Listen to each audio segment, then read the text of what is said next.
you and I had a couple of conversations when I was in that role, and the things we talked about, the frustrations and how I was feeling mentally, and what to do next, and where to go. And then I was again probably a little bit of a sliding doors moment, really.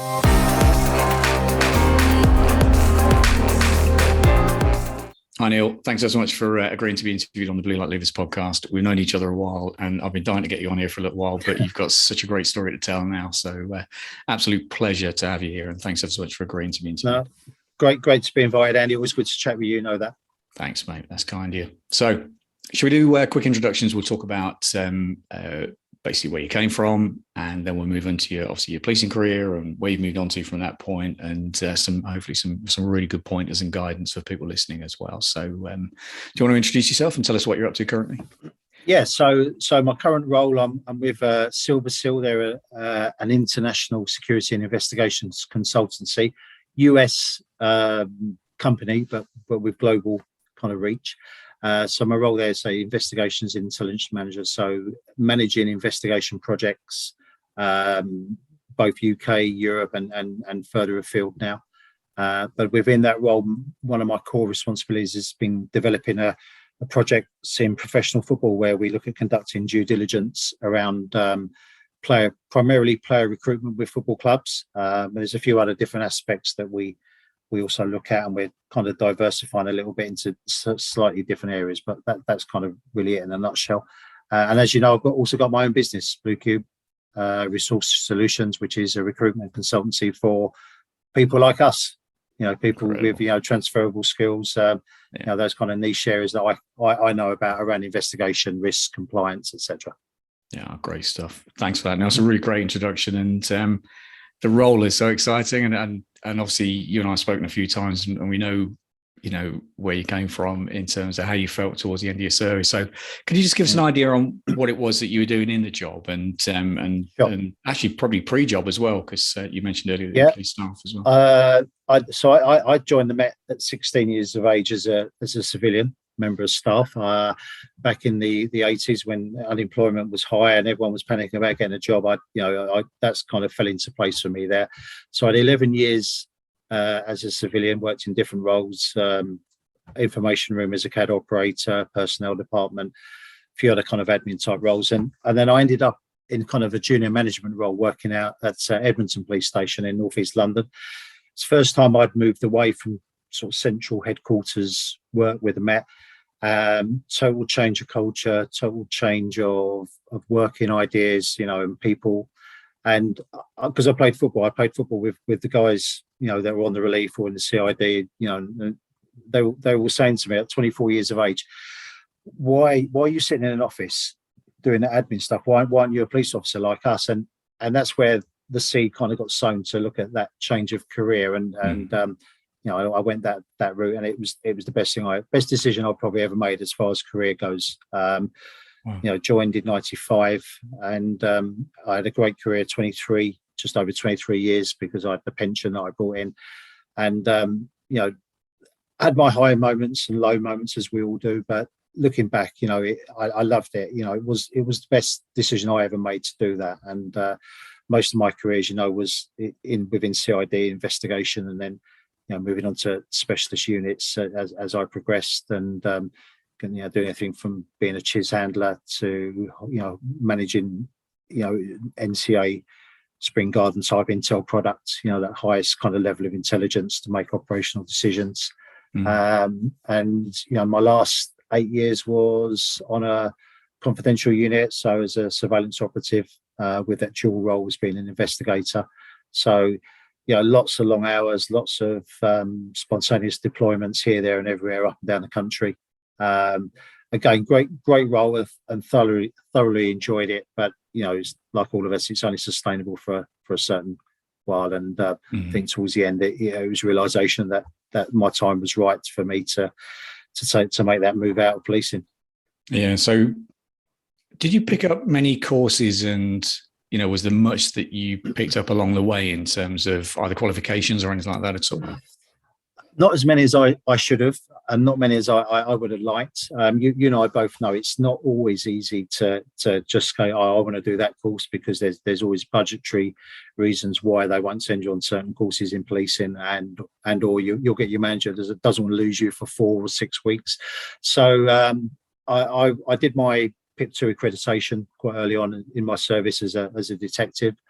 And we used to do the old 6-week CID course at Hendon. I'm sure that doesn't happen now. Like most things in policing, it's all changed.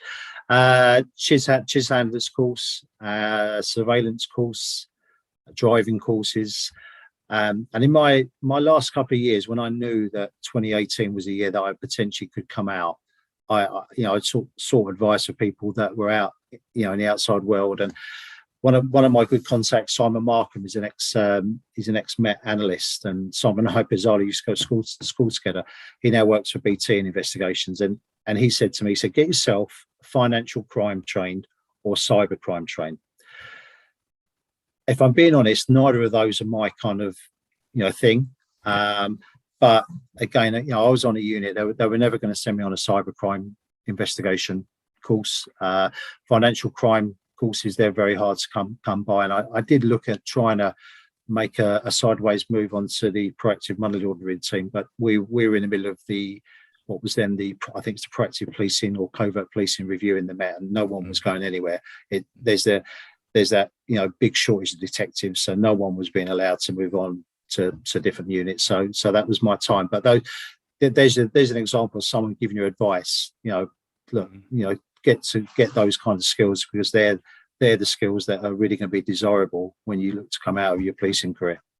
Yeah, definitely. And I think we've all had those conversations, haven't we? We sort of, particularly with those who have moved on and maybe doing new things. But so as you were coming towards the end of your service then, Neil, how did you start to feel, and what was the tipping point in terms of deciding that was the right time to go?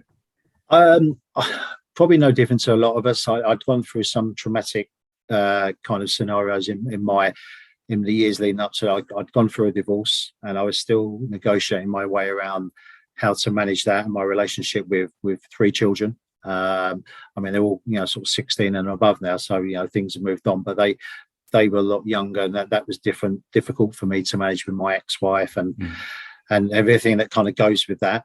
I met a new partner, and again a new relationship, and Katie, my partner, she always struggled with the kind of working hours I was doing, and the fact that she couldn't guarantee when I was going to be home for dinner or anything like that. And so we had that. But then the Christmas before 2017, I lost my mum very suddenly to cancer, literally within a 5-week period. Oh my God. And so 2018 was always going to be a little bit of a tipping point, because I knew I could leave the Met. But with that going on, I think that kind of focused me a little bit more to sort of think, do you know what, I think it's really the right time. Put things into context a lot more about my personal life. My dad, still around, so he was going to need looking after, and it was like, do you know what, I think it's the right time. So May, June 2018, that was it, decision made. But I didn't prepare for it, Andy. I didn't have a plan. And I think there's kind of 3 different people when you look at leaving policing. There's those that can leave with a retirement, a pension, and just want to put their feet up and go and play golf and do whatever they want to do, and that's great if you can do that, and that's what you want. There's those that have a plan and really plan for it, maybe five years leading up, as you said, maybe get courses, get themselves into certain roles that they can then leads them into the outside corporate world. And then there's people like me that just have got skills and experience and expertise, but don't really have an idea of what's going on out in the outside world, not sure how to apply themselves. And that was very much me. And I remember I applied for a couple of jobs. So I got to second stage kind of proceedings. One was a video questionnaire. I'd never done anything like that. Anything I'd done was in the Met, was application, a board presentation. So that was alien to me. The second one was, I think, a case scenario, and that I think my response was okay, but just someone else, probably better qualified, got the job. And I remember getting quite anxious, and this was only probably within a month after I'd left. I'm thinking, oh no, okay, I'm not prepared for this. I don't know I'm starting to get a bit worried about where I'm going to go next, because I needed to work. I'm lucky I've got a police pension, but I said I had 3 younger children. One was at uni, the next one was due to go to uni. Got a mortgage with my new partner. All those kind of financial implications that everyone, most of us have. And I was still young enough. I wasn't kind of 65 where I was still, I can now start winding down. So I took my foot off the gas for 2 months. I sort of said, look, I had a chat with Katie, and we both agreed, look, let's just take a step back. Let's enjoy a little bit of time off, have a couple of holidays. We got a dog, which became more stressful than I ever thought it was going to be, but bless him, he's okay now. Eventually I took a bit of casual driving work at Stansted Airport, which is up the road from me. And that was quite nice because there was no stress. Nicely, you're interacting with the public again, which I was always, that's our skills in emergency services, or that kind of military background, whatever, we're used to engaging with people. So that was nice, but it was nice because there was no confrontation. It was just, you're meeting nice people coming to or from holidays, but it wasn't sustainable. It wasn't going to be enough for me, from a mindset, a mental kind of capability. And thinking, well, I've got these skills.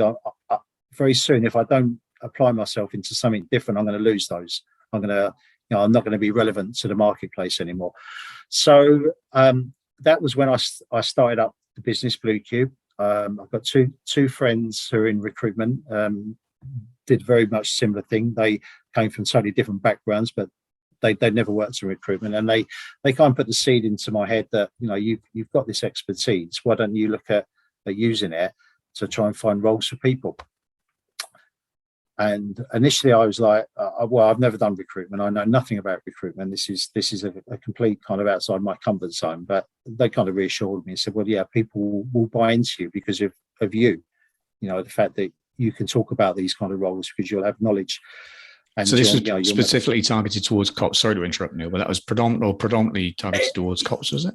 Initially, yeah. I mean, I saw the big sea change in policing, where all of a sudden people were coming back into civilian roles in policing, whether it's retired cops coming into, for example, civilian investigators roles, and I could see that was going that way.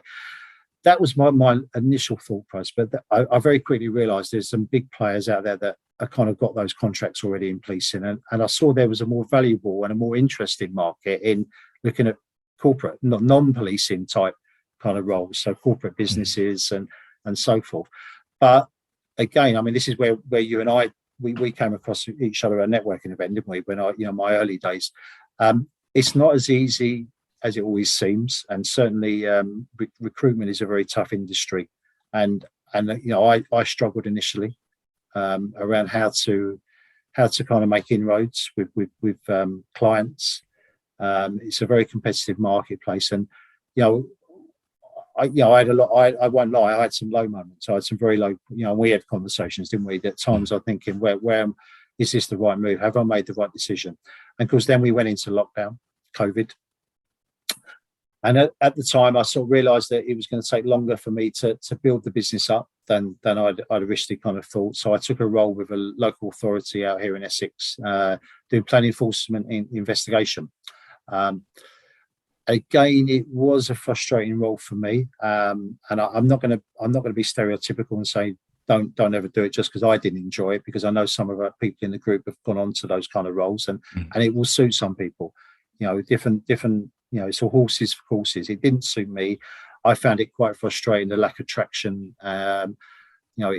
Local authorities, policing, public service, you have to kind of stomach that things don't always move quickly. And for me, I just found that a bit frustrating. So, you and I had a couple of conversations when I was in that role, and you sort of know the things we talked about, the frustrations and how I was feeling mentally, and what to do next, and where to go. And then I was again probably a little bit of a sliding doors moment, really. I bumped into John Reynolds, who's a former colleague of mine. John had finished, I think, as a DI in the Met, and John had made a jump to working with Aspers at Westfield in casino security, and then been headhunted to work with Silversill. And we'd kind of kept in touch, and we had a catch up talking about potentially helping him with developing investigation capability in the UK and Europe with Silversill, and then talking about football. And he just said to me, it's off the cuff kind of comment, really. Well, wonder what does football do around recruitment when it looks to conducting investigations and stuff? And he didn't realise my brother is an ex professional, so bizarrely. So I got an insight, and I've got some leads into the game. So that's kind of where things really took off from, probably going back 18 months ago, but officially from the start of last year. So moving into Silversill and developing the football aspect from there. Yeah, we'll come into that in a bit more detail if that's all right in a minute. But I mean, that's incredible, really. And obviously, we have those conversations, as you say, and it's fair to say, I think you were pretty lost, weren't you? But yeah, and you were sort of dipping your toes into lots of different things, and none of them really were a great fit for you. Yeah, absolutely. But what do you think was missing in terms of what you needed? Does that make sense? So in terms of, being a motivator for you, you obviously had these little jobs here and there, and obviously with the council and these and obviously driving and that sort of stuff. But what were you missing? What was it that you eventually, the penny dropped and you thought, I need this in my working life? I think it was a lack of focus and a lack of knowledge, potentially. As I said, I mean, when I came out in 2018, to me, an investigator was a detective or someone working in law enforcement. I had no idea of the kind of roles that were out there that people can transition into. And I think that's a common theme with people in the group. We hear, the frustration. I'm almost, you pigeonhole yourself in, I'm just a cop, or I'm in this role. I don't know what I can do outside. And a big learning curve for me. I mean, I've had the exposure in recruitment, so that's been a big kind of learning curve for me. Learning about the different roles that are out there, the different opportunities, and there's so many. I mean, you've only got to see the roles that get shared on the Facebook page, haven't you? They're so diverse, from driving a train to safeguarding for a local or charity to corporate investigation. I mean, there's dozens more. So I lacked knowledge, I lacked focus, and I think sometimes you just got to be a little bit lucky being in the right place at the right time. For me, I mean, the business was a challenge. I mean, it still is a challenge. I mean, we're doing quite well now. We've really kind of progressed quite well with different clients and different roles. But in the early days, it was something completely out of my comfort zone that I struggled mentally. I struggled with the challenge of, I suppose, with that particular role is, a lot of time you're almost picking the phone up, cold calling people. You become the salesman, and if I'm being honest, that's not quite me. So bizarrely, people say to me, "We should be. You're okay. You're comfortable talking to people. You're a very good communicator. You ran informants. That was the same. You're recruiting informants, but it's kind of different because you're in that bubble of policing where you're comfortable in your environment, and I think that's always the challenge when we suddenly change our environment, when we've been so used to something for so long. Some of us are very good at it and can adapt very quickly. Others, it's a hurdle or it's a challenge, and some can't. I'm sure. I mean, we've both made observations sometimes about people that make comments on the group.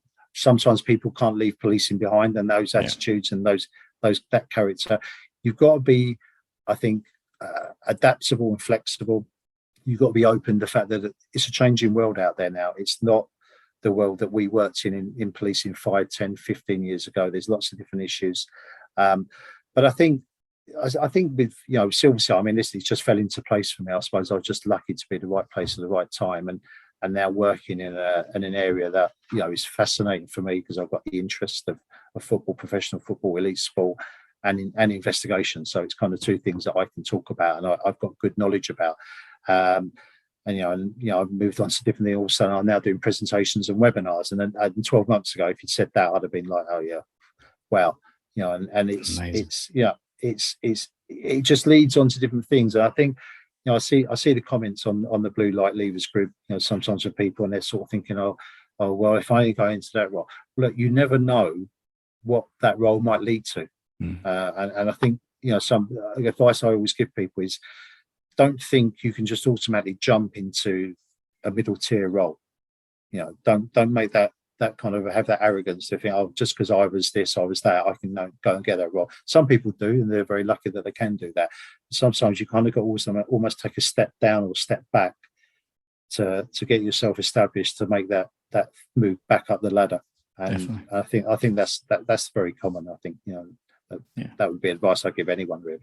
Yeah, no, I agree. And I think, I talk about this when I do transition training, but it's humility is actually probably the single most important behavior. I think having that humility to be able to join a new organization. And I don't mean, not everyone who goes for a role has to go for a role that is potentially beneath them in terms of their salary or their skill set.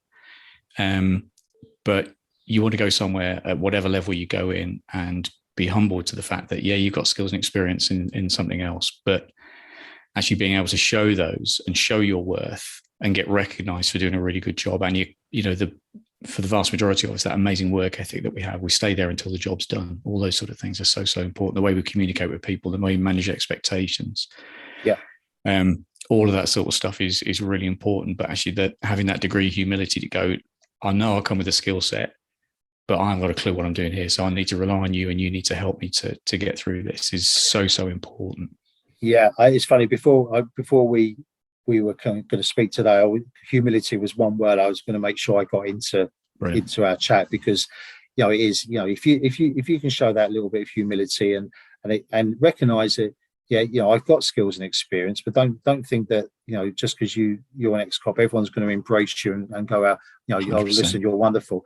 I mean, the local authority role, if I'm being honest, and it's not me being arrogant, I was overqualified in a lot of aspects for that particular role. Not so much in the legislation, because I still struggle to understand what the difference is around planning applications and God knows what else. But in relation to my skill set about being able to communicate, being able to speak to people, to be able to rationally analyse the scenario and give solutions. Quite often, I mean, I remember the first couple of days, I got given a load of historic cases, and I think, well, okay, I've got to speak to someone. Let's pick up the phone. And they're looking at me, well, what, you're going to speak to someone? Well, yeah, that's what we do, isn't it? Speak to someone, get. And they looked to me a little bit alien. And the same is, if I was, if I used my phone or stayed after 5 o'clock, what are you doing there? But that is our work ethic, isn't it? That's us 24/7 policing. Work. The job doesn't stop at 5 o'clock. But I think probably you've got to make that assessment of not continuing to be like that all the time, because if not, it just ruins your mental health. That's another topic you've covered countless times in your podcast and talking to people. There has to be that separation. Sometimes the job needs to finish, because otherwise and I used to do it. I used to do it on my last posting. I'd be working to all hours because I enjoyed it.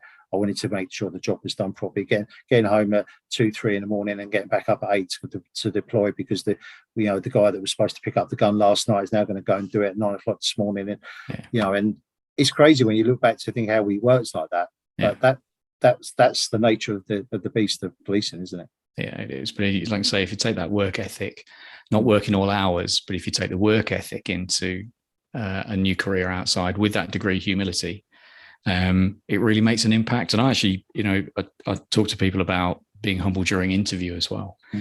And actually say that, I've got these skills and I know I can bring this to the organization, but actually I see this as an amazing learning opportunity and actually to build on the skill set that I've got.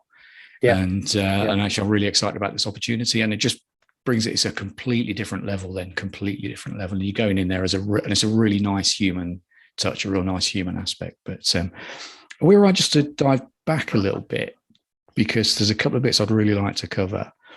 And actually one of them, you sort of touched on it, but I want to dive a little bit deeper, if that's all right, around the roles that you were looking for itself. What did you as a human being, you as a person, what was it that was missing for you in those relatively straightforward roles that you were doing, where you felt that you needed something else to do, or to were you lacking that sort of sense of fulfillment, or that making a difference, or what was it that was missing for you? So you wanted to drive that little bit deeper into getting a new role. I think I just looked to myself. I'm the world's worst for self-analysis. I think it's a great kind of skill and attribute. So I'm about to be jumped on by a cat. I got rid of the dogs for the day. No, they wouldn't bark, and now I've got the cats giving me a hassle. Oh, brilliant! It's yes, being self-critical, and I think I just looked at it. I thought, do you know what? I had a good career as a detective. I know I was well thought of, but sorry, I get the cat's tail out of the way. It doesn't matter. It's funny. By most of the people, because I was sought after to go onto teams. People respected me and knew my work ethic and knew my value and how I worked. And I had all of that, and yet when I came out of policing, all of a sudden I had no clue how to utilize it. I had no kind of guidance. I had no one sort of I had people I'd spoke to and I trusted, but I really no direction. I was sat there. I was sitting there thinking, I had a CV, and if you look back to the CV I kind of had written, I had a little bit of guidance on it back in 2018 to the one that I now have through Charlotte. Because obviously you recommend them, and they're like chalk and cheese. They're literally like chalk and cheese, but I just had no kind of knowledge about. I'm going to interrupt here. I'm going to interrupt here because I just think it's more about I'm really interested to really drill down into the personal aspect. And was it salary that was driving you to do something different? Or because you could have coasted, you could have continued with the driving job, you could have continued in the council, but you were missing that fulfillment. And I know a lot of people feel the same. And I know I'll keep harping on about this, but it will really resonate with a lot of people, I think, if we sort of go down into what it was that you felt you're actually missing, not knowledge, not skills or anything like that, but that human bit. What was the thing that was missing from those average roles, if you like, that you just that you just dive into, no problems, that you needed something else? I think really when I look at it, I'd had that aspiration. Well, so I had that's right. I fell into the CID by accident, but I won't go into that. But I had a good career as a detective. So investigation is my niche skill area. That's what I know I'm good at, and I just didn't feel I was using what I'd learned. Right. In 20 years, I picked up all these skills, and again, very, going back to those early days, and kind of going back a little bit, recycling. I just didn't know how to apply myself. I didn't know how to make that transition and how to sell myself, where to put myself. And I knew, and that was part of the frustration. And is sitting there thinking, I'm better than this. And again, I don't want to come across arrogant because that's not me. But it's I know what you mean. It's knowing. Do you know what? I am a good investigator. I have got good skills. I have got good experience. And if I'm being honest, I'll probably start looking. I mean, LinkedIn is a valuable resource, and I use it, religiously and I always say to people, make sure you've got a good LinkedIn profile, well written, well presented. You start looking at people that have kind of been in your position in roles, and you look at them, and some I've got great contacts, same as you have. Great contacts are in fantastic roles. You think, how did they get that? And why is it they've got that? They're in that role, and I'm not in that role. There's a little bit of that. You sort of think, but how did what they they're doing different? That? Yeah. And sometimes, I won't lie. Sometimes you look at people, and maybe people personally, or you've got that line. You're looking at their background, and there's a little bit of thinking, how did they achieve that then? Because they're not maybe what you think they are. And I've seen that, I suppose, maybe through recruitment around CVs. And listen, we want to sell ourselves, but don't. I think there's probably, like any industry, there's a few probably maybe charlatans out there that, and it's just, I think it's just, you look at that and you think, well, I can do that, but it's knowing how to. Yeah, that makes sense. Yeah, absolutely. That's brilliant. Thanks. I'm sorry to harp on, but I really want to dive down into what was it about your career that you felt was missing? So you've nailed it, mate. Thank you for that. That's really helpful. With Blue Cube and the recruitment aspect, what were and what are the common mistakes that you still see from whether it's CVs or applicants, whatever it might be? What do you see that are common errors? Okay, let's start with CVs. poorly written CVs. I know that sounds obvious, but it really is poorly written. If you are going to put yourself out there in the marketplace, spend £150 to get your CV written by a professional. And whether that's Charlotte or someone similar to Charlotte, to me, it's a small, tiny investment. If you want to go and get that career, a salary of, 50, 60, 70,000 pounds and above, it's a small, tiny investment to get yourself presenting yourself. And I think the beauty around Charlotte is that when we both know Charlotte, and you recommended, her to me back in the day, is that Charlotte isn't from a policing background so she can look at it differently. There are other people out there we both know that do CVs, and some of them are great, good, they're fine. But Charlotte's CVs stand out for me, from a personal perspective, because she has an understanding of our world, or the worlds we've come from, but she can put it into a different context and a different presentation, and get your CV done properly. I see, and if I'm honest, I try and help people. If I come across people with a CV that come from our background, I will try and help them if I think it's a worthwhile project. Don't get me wrong. I see some CVs where people quite clearly have just been lazy and just not invested in it. And I'm thinking, well, why are you even bothering? Because nobody gives you anything for nothing, do they? You've got to show a bit of willing. So CVs, LinkedIn profiles. I know there's it's probably a bit of debate about, particularly when you're in a policing role, about whether you should have or how your LinkedIn profile should look. So certainly for me, I was performing a confidential covert role, so I never had a proper LinkedIn profile. Now I'm out of that world. I'm quite happy to have that. Business will look for you on LinkedIn. Businesses will look for you, not only just headhunting you, but they also will look at you if you put an application in. They're going to go straight away. Look, Neil Whitbread's applied. Okay, is he on LinkedIn? Oh yes, he is. Let's have a little look. Let's have a look. Does the CV marry up? What's his background? What's he commenting on? What's he posted? Same as any kind of social media. So CV and LinkedIn, I think, are critical areas that if you want to be serious about, putting yourself out there for good roles, it's a given. They've both got to be spot on in my view. Yeah, no, I agree. And you've got to invest in yourself, haven't you? It's and same with courses and stuff as well. It's I talk to a lot of people around courses post policing, and as you know, obviously I invested in myself an awful lot, thousands, but I've got it back tenfold, as a result of investing in a few courses. So for the sake of 150, 250 quid for both, it's a no brainer. Yeah, I mean, we've had these conversations about courses, haven't we? It's either around Prince too, because I've kind of thought about that was it. Something else you're thinking about one stage. Well, I think I was one of those people. I was kind of thinking, well, I wasn't too sure at one point where my career was going, which direction post policing. And there's so many different things you can go. And we had these chats, didn't we? You can spend a fortune on courses, but you've got to look at, well, where's my focus? What do I need to be focused on? What's relevant? What's going to help me? Yes, corporate industry is going to look at you and sort of look at, well, what continued professional development have you done? Because just when I did an advanced driving course in 1998, no one's interested. With the best one, unless it's something that's relevant for the role, they're not interested. Absolutely. What they're interested in is what kind of courses or what things have they done that is relevant to the role they are applying for. And again, I give advice. I have conversations like you with people, and I say, look, if you're looking to go in a particular area, so for example, security and risk management, look at those kind of courses. I know, Fraser's on a good associate with you, and I know Fraser's, he's more in that security world. Yeah. If you're going to go in that kind of world, look at what might be the relevant courses for me to get my opportunity that's is going to be a requisite.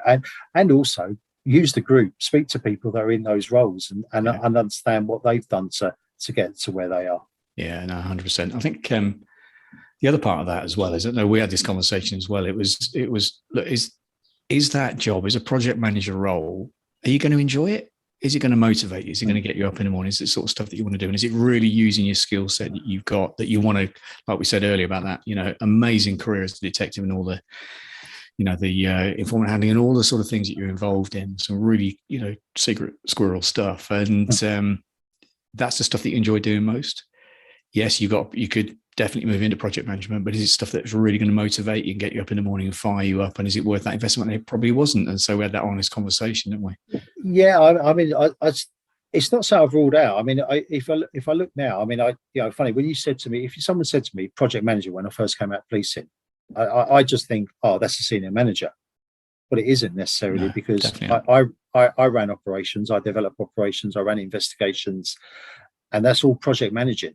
I'm managing the team, I'm leading the surveillance team, I'm calling on armed support and all those kind of stuff. It's as managing a project, and particularly, I suppose, in the last 18 months now working with Silver Cell, I've project managed the football investigation. Without a doubt, So I'm doing that. The only thing I probably sort of sometimes look at, well, maybe would having a Prince 2 course under my belt, would that give me some different skills that maybe I could add to what I'm doing? I think yes, it probably would. Has it been critical? I haven't got it. No, it hasn't, because I suppose I'm one of those kind of people. I'm able to adapt and learn, and we learn on the job, don't we? That's our nature of our, we go into different roles, we adapt ourselves. So it hasn't been a critical loss for me in that particular aspect. But yeah, I mean, there's courses out, and people say, oh, it's a cost. Am I going to get my return on that? You've got to make that assessment. Is it worth the investment, and am I going to get any return on that investment? And again, if you're not sure, speak to people, ask someone. Yeah, that's spot on. Let's talk about Silver Seal, and obviously, you've spoken about the conversation you had with John, who sort of introduced you to the company, if you like. And can we talk about how that role came about in a bit more detail? Obviously, we spoke about your brother and everything else, but it'd be great to know how it was identified that you were a really good fit for that role, and what the application process was. So I was head on. I didn't actually do any formal application process with John. So it's at the moment it's a rolling consultancy role. So it's good for me because it gives me a little bit of flexibility to still do stuff around Blue Cube.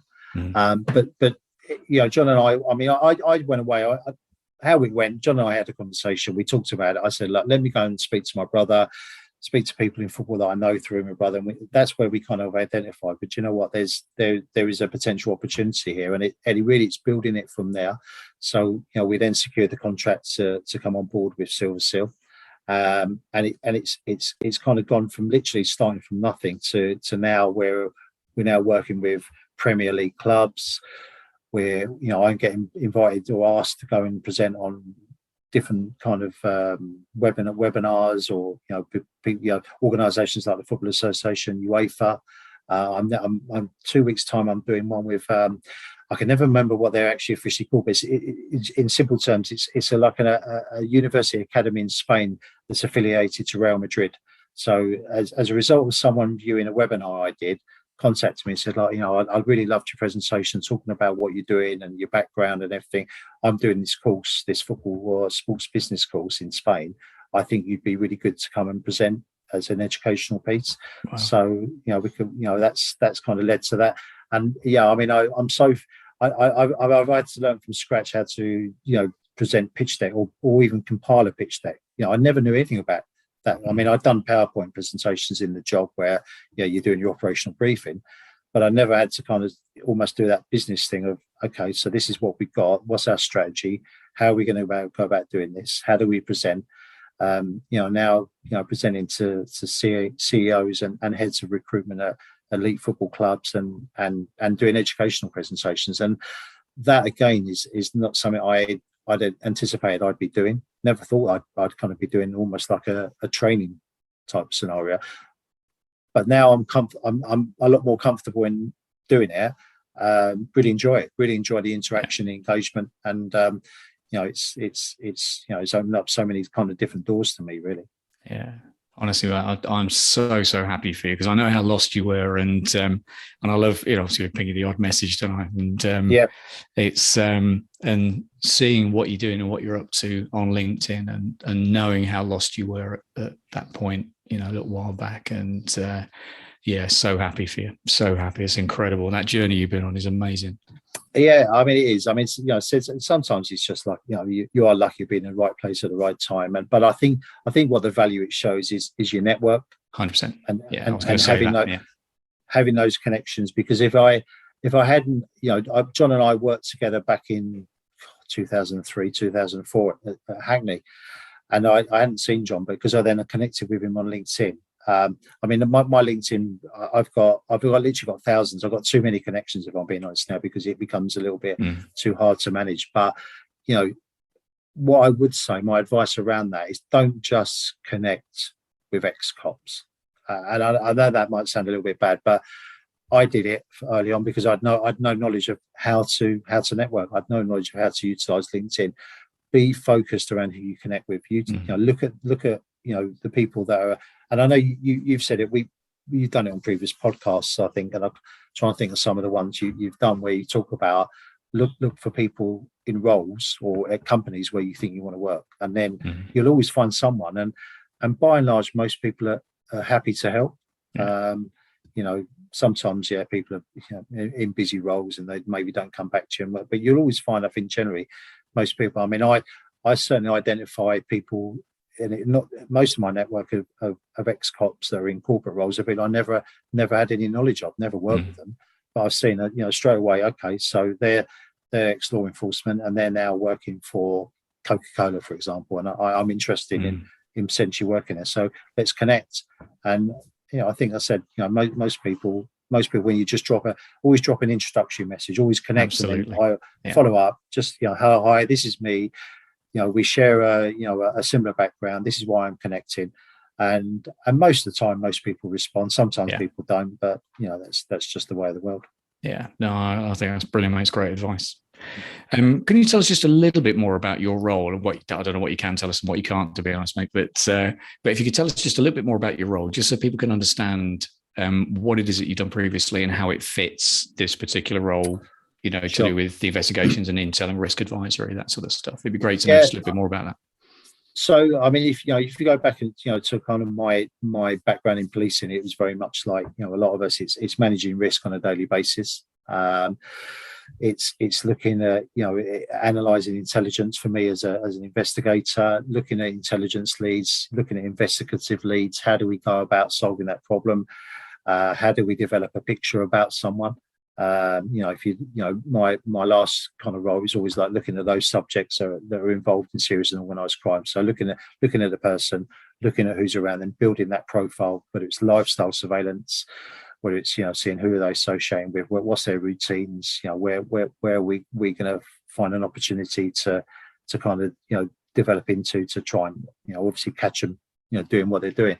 So with football, it's adopting a similar process. So it's you're taking a football player, you're just looking at building that picture around them, looking at what potential risks there are in their life, that whether that's through relationships or activity or behavior, and just presenting that to the key stakeholders in the football decision making process when it comes to are they going to sign this player for 5 million, 25 million? Is there something in the background that they need to be aware of? And also, I mean, when we first started, we very much looked at it from a risk background, because that's our background is all default, isn't it? It's like there's a risk to everything we do. Whether it's turning up a scene and managing that scene, or managing that scenario, or conducting an investigation, making those decisions. There's always that kind of risk is always at the back of our mind, or it's always at the forefront of our thoughts around, okay, if I don't do this, what is the risk? And sometimes it's critical risk, it's life-threatening risk, and when you transfer that into the outside world, I always kind of laugh. People get a little bit kind of animated around, there's some scenarios happened, and I've got a former colleague who was a senior officer in the Met. The first thing he said, I always say to them, okay, is anyone going to get killed in the next 30 minutes? No. Okay. So we can take a breath, we can relax, and we can then rationally discuss it. So we looked at it at risk, but what we've kind of very quickly learned from people in football, they want to find out information about character, about is that player going to be the right fit for their football club? Is he going to can they make that transitional in environment wise from where they are And when you could be talking about a player from overseas in South America or Europe or North Africa coming into an English football club. And I suppose people, we a lot of us are football fans, and we just sort of see big numbers and the players coming across and da da da. But these are still human beings. They're still like no different to you and I. And they are on big contracts, and I see it a lot differently because I look at it and think, okay, so that player is coming in to a football club. What is it that's in their background that may prevent them from being successful? So it's identifying, looking at what their scenario is, what their environment, what their relationships are. When they come to the UK, if it's an English club, and we do work with clubs through Europe now, so we've got a different kind of slant on where we're going. But what is it that's around them that the football club needs to know about to make sure they're settled, so that when they come into work, and football is work, believe it or not, it's the same as everyone else. They're getting paid to do a job. What's going to help them settle in and perform to the best of their capabilities? So we very much approach it as a holistic investigative approach, as we would have done in law enforcement, and even with other corporate investigations I now do with Silver Seal. So we do other stuff I do other stuff as well.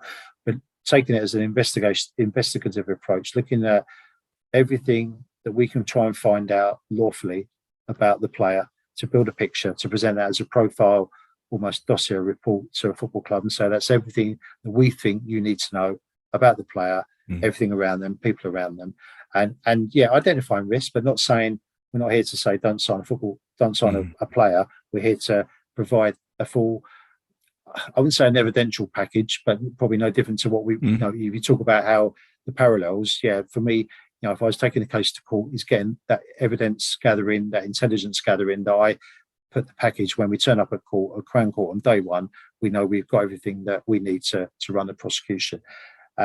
So it's adopting that similar kind of processes, I guess. Brilliant.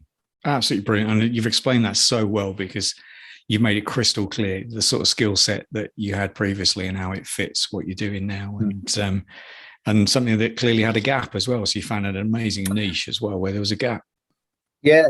I mean, it's still it can be a little bit frustrating. Sometimes we struggle to make traction, as quickly as we'd like. But I think football is a very different industry. I mean, it's a totally different industry to policing. But then in some ways we still come across the same type of characters and egos and things.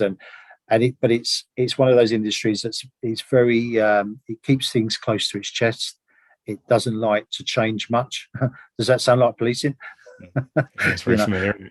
Yeah. So and adopting new processes and whilst people in football, we talk to them about what's your terms of reference, what are you looking to achieve, what is it you're missing that you want us to try and help you find out.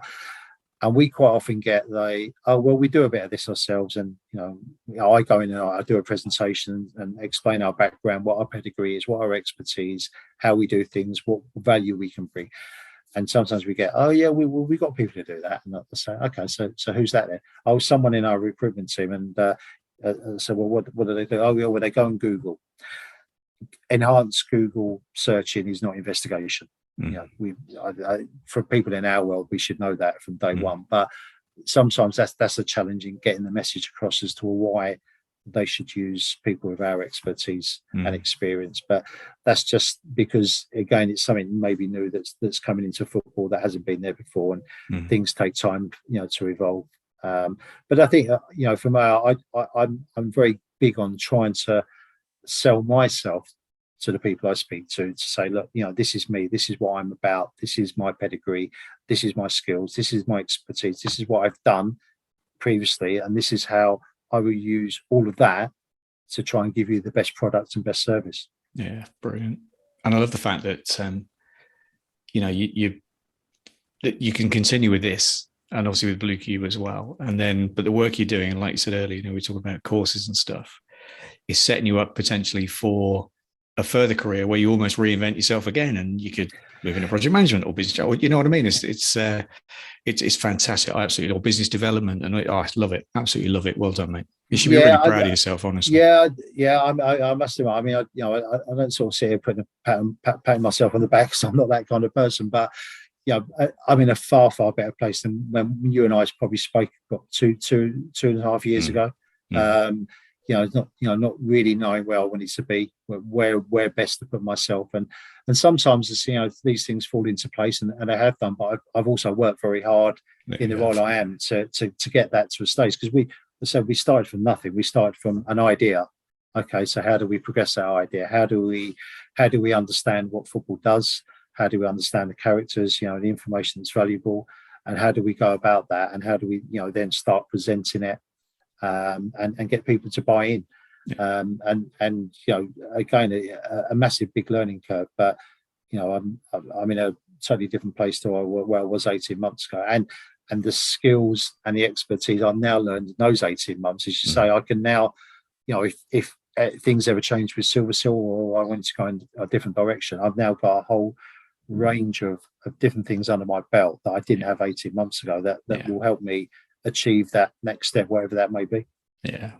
And I bet there's two things actually. So I bet the first thing, I bet there's loads of people listening to this who are now thinking, oh, I wonder what I can do with my skill set. And, maybe with so-and-so who I know, we can work together, and we can maybe go into this organization, or we can go into this sport. And you know what I mean? It's, I think this is going to create a lot of thought for a lot of people. I think it's just brilliant. So as I said, listen, I can't keep kind of going on about it. I had no clue where I was going at 2018. I really, for the first, even 18 months after that, in conversations we were having, and I think sometimes people do need a little bit of help, and that's why what you do with this group is invaluable to those kind of people. And if this had been in my life in 2018, that would have helped me far more to get maybe to where I wanted to be earlier. But you use the group. I always say, listen, everyone says it on there. You say it. Use the group. Use people in the right way. Be humble, and I'm always happy. I've had people approach me off of the back of posts and things I've said, and I'm always happy to have those conversations, and always happy to help, because I've been there. I've been there, not knowing where best to put myself or how to do it.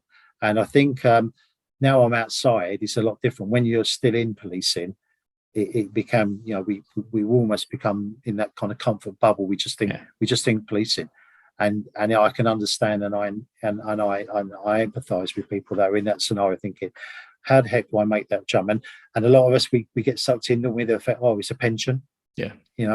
I think if now it's not critical. Best advice I give to people, maybe not towards the end of the service, because if you've worked that hard and that long to get there, then maybe try and see it through.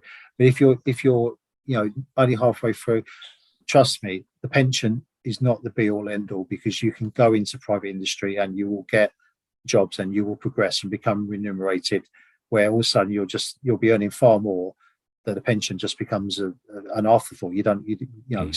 It's not critical. So don't get sort of wrapped on thinking, oh, what about the pension? But think about, what have I got in my skill set? What have I got in my locker? And how do I exhibit that and example that? And that's where, speaking people like us, you, Charlotte Eve, using those kind of people, that will help you get to where you want to be.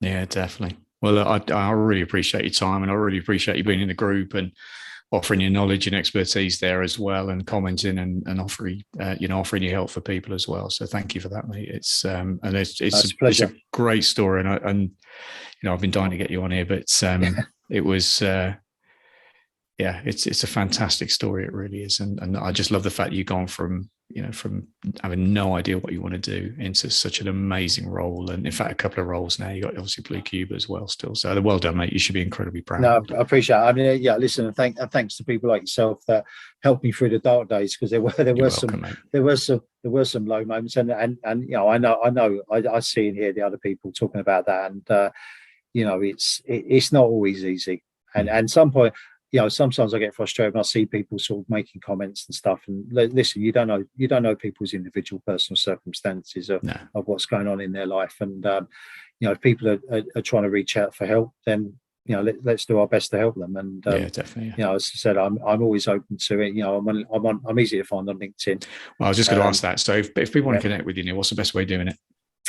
LinkedIn's easy because I'm on there all the time, and I've obviously got an email as well. If someone wants to do it that way, they can. But just pop me a line on LinkedIn, because it's at the moment it's a lot easier to manage than with the messaging than emails, because I've got about 3 different email accounts now with Silver Seal, Blue Cube, and personal email. Of course. Yeah, LinkedIn. I mean, having said that, not everyone's on LinkedIn, so if they can always approach you for my contact details, and I'm happy to share them. It's no problem at all. Great stuff. Thank you for that, mate. Really appreciate your time. Thanks ever so much, Neil. Top man. No, it's a pleasure, mate. It's always a pleasure to speak with you. Brilliant. You always had a lot of time for me back in the day, and I know you still do for other people. So thanks, mate. More than happy to return the favour. Brilliant. Cheers, buddy. Thanks a lot, mate. Cheers, Andy. So as always, massive thanks to my guest today, Neil. Brilliant interview. I really hope you found that as much fun as I did. And he's just so honest about what he'd been doing and the way he felt and the challenges that he was going through, both in his personal life and obviously how lost he felt as well, and just how things have moved on. It's an incredibly inspiring story. So thanks ever so much for Neil for his time. If you like what you've heard, then please leave a review, and you can do that on Spotify or on Apple. And it really helps if you do, because it just means that this gets more reach, it gets ranked, and those that really need to hear it can find it. You can also join the private Facebook group, which is facebook.com/groups/Blue Light Levers. And there's loads of information and freebie resources there. You can also go to the Blue Light Levers website as well. As always, massive thanks to Sam from Right Royal Audio for editing this and cutting out my mistakes, as always. And again, huge thanks to you for listening. It makes a massive difference. And when I get the messages from people saying how much it's made a difference to them and how much help and support it's given them, and how much belief it's given them in the fact that they can actually move on to do other things, it makes such a difference. It really does. I love it. It makes me very happy. That's it for now. We'll speak to you in due course. Thanks a lot. Take care. Bye-bye. Speak to you soon.